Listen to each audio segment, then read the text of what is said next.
All right. We finally got a move from the Detroit Pistons that I'm really actually excited about. I mean, I like the Ron Holland draft pick. I forecasted that a while ago. Y'all seen the video from it, right? But something that I really kept saying is that the moves that are really going to be made for this team are going to start with what happens with that coaching staff. And the reason why you start there is because whoever is at the helm is going to set the foundation, the culture, the expectation of who this team is going to be. And JB Bickerstaff, I've been a fan of his since he was in Memphis. I saw what he did in his lone year there, where he took over for the coach that got let go, and he did a great job with that team. And then he went over to Cleveland, and then he was doing a great job over there. And some of y'all might be a little down on JB Bickerstaff. Uh, and to those who are, I would say sit down somewhere, get out the way, chill out. You don't know what you're talking about. You have to understand when it comes to being a head coach, there are so many factors that are involved. There are so many layers of understanding what is taking place in the locker room with guys' health, playing times, contracts, personalities, attitudes, needs, games, right? The X's and O's and schemes. What is the league doing? What are your team's strengths, weaknesses, right? All the different things that you're looking to develop for the forecast of your team, whether it's in this season or in the seasons to come. There are so many layers that by the time most of y'all start criticizing what a coach is doing, it just becomes evident you just really don't know what you're talking about. So go on and sit down at the kid table and let grown folks talk about what grown folks talk about. Right now, we're talking about JB Bickerstaff being the next head coach for the Detroit Pistons. And I am excited about that. This man has shown the ability to develop a team culture, an identity, a foundation, a level of expectation for performance night in and night out. And you know what he's also done? Shown that he can make things work even when the roster doesn't fit. And if that's not exactly the situation the Detroit Pistons find themselves in, trying to deal with Cade Cunningham and Jaden Ivey, I would actually say they fit better together. Cade and Ivey better than Darius Garland and Donovan Mitchell. Because those two individuals, two diminutive, smaller point guards who struggle to defend, neither of them are good as a point of attack defender. Neither of them really wants to play off the ball. Both of them need to be the primary ball handler to be maximally effective, and yet he figured out how to get them to the second round of the playoffs in the Eastern Conference.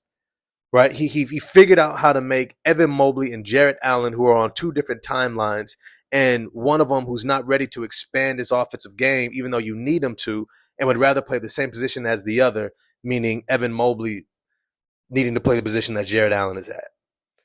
Look, he's made gold out of rocks and stones. He's made lemonade out of lemons, and he's done it time and time again. And he's going to have to do that with this roster as well. When we look at what this team is, it's an inexperienced team. It's a team that does not know how to win yet. They have a lot of fire. They got a lot of dog in them. I'll give them that. They compete.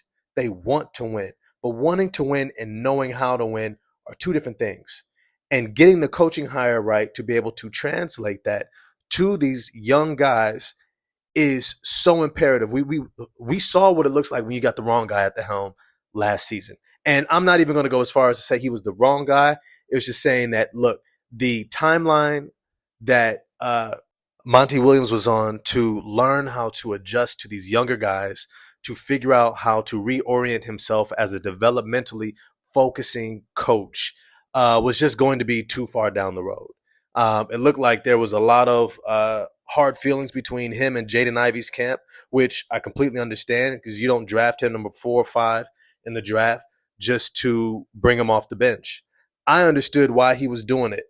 When you are a veteran coach who's been to the promised land, maybe you didn't win, but you've been at the NBA Finals and you want to get back, you don't have time for guys who are still dribbling the ball off their foot every single game. That's just a reality. And so I understand, hey, if I can't trust you, I can't trust you. On top of that, Ivy wasn't playing defense. He wasn't doing much outside of trying to score. He was becoming a bit of a black hole. He was getting that tunnel vision. And he just wasn't working. But that's the job of the coach. The coach's job is to get through to the players, to be able to communicate their roles and get that buy-in, and he was just not able to do so. He wasn't able to establish a culture or a team identity. That was evident because the first third of the season, they were a defensively focused team, starting Asar Thompson, benching Jaden Ivey. Then all of a sudden, they switch over and they become this offensively focused team, getting back their veterans, Bojan Bogdanovic and Alec Burks and Mike Muscala. And then next, they do all these trades, and then you don't know who the hell they are. From night in and night out, you don't know what they're doing, what they're expecting, and you can see it in the players that they didn't understand what the expectation was. And so I understand why they wanted to get him out of there. Now, for me, though, continuity is key.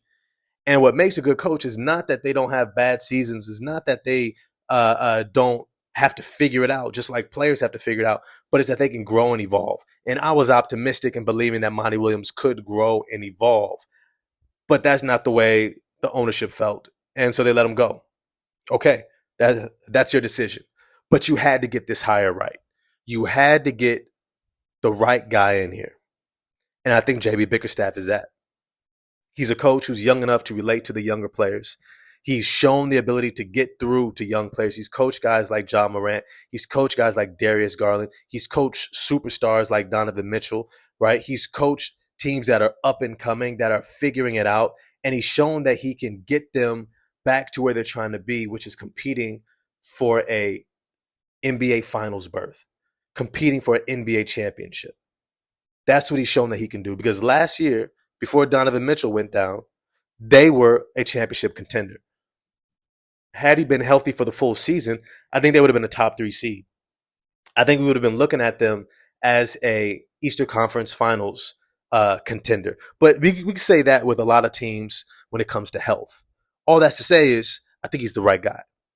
I think he's the right guy. I like his X's and O's, his ability to create schemes, to draw up plays, to make sure there's execution on the court. His team understands what they're trying to do. He has full buy-in from his players. He's shown that he's able to have a defensively focused team and maximizing what he can get out of those guys, even if they're not great defensive players in and of themselves, which Garland and Karis LeVert and Donovan Mitchell were not. But he's shown that he was able to create schemes to maximize their defensive strengths, which was in their front court in Evan Mobley and Jarrett Allen, and saying, hey, this is how we're going to play so we can have a high-level defense. And that's what he's going to have to do. He's going to have to leverage guys like Asar Thompson's all-worldly defense, right? And maybe even Isaiah Stewart's kind of Swiss Army knife defense to say, hey, we're going to maximize these two guys to anchor our defense and then get buy-in from Cade and Ivy and Duren. If he can do that, I think they're going to go far. I'm also expecting him to definitely increase the pace that this team plays with. I think I said it before, and how the Detroit Pistons get back to winning is that they need to increase the pace in which they play. They need to get out in transition and maximize having all-world athletes in Asar Thompson and Jaden Ivey on the wings. I think that they need to make sure that they have a defensive focus so that they can get more turnovers and get out in transition, minimizing how much they have to depend upon half-court execution. I also think that they brought in a great assistant coach hire who can really develop this team's efficient shooting. And I think that that's something that is a big point of emphasis that I think a lot of people have already pointed out. But I think it's something that, as I said in the previous video, like, they have good shooters. They just don't generate good quality shots. You could be a great shooter. Luka Doncic is a great shooter. He doesn't always take high quality shots. And as a result, his shooting percentage is 35, 36, 37%, right? It's kind of like, okay, that's solid, but nothing great. But a lot of the shots that he's taking are such a high degree of difficulty. That's what they need to begin to shift on this team, is how can they maximize creating open looks? And I don't know if it means that they need to bring Isaiah Stewart off the bench, even though he's shooting, I believe, one of the highest three-point shooting percentages on this team, around 38%. But they may decide to start Simone Fontecchio. I'm just worried that if they do start Simone Fontecchio, that their defense plummets. And that's going to force them to have to go into their half-court offense over and over and over because they can't stop other teams. But either way, I want to see what JB Bickerstaff does this season. Kudos to Trajan Langdon. This is probably the best move that I've seen from him. If I had to go down the list, I would say number one, re-signing Cade Cunningham to this extension. 2, JB Bickerstaff hire. 3, drafting Ron Holland in the draft with his upside. And the last is probably, well, not last, but second to last has to be trading away Quentin Grimes for Tim Hardaway Jr. Thought that was a meh move at best. And then letting go of James Wiseman, I understand it. Look, if you're trying to move away from this developing type mindset and getting back to winning, you're going to have to bring in veterans who actually know how to win and can actually support the younger guys, because you can't develop James Wiseman and Jalen Duren at the same time. It just doesn't work. And so I would love to see them go after Isaiah Hartenstein, go ahead and sign Tobias Harris, so that even if you have to move Isaiah Stewart to the bench, center role, you have that guy to plug in at the power forward position who could defend a little bit, plays with a high IQ, work ethic. He can shoot, create for himself. Great type of asset there, right? Either way, I want to see what else that they do. But as always, I want to know what you all think of this move, the hiring of JB Bickerstaff. Do you like it? Do you love it? Do you hate it?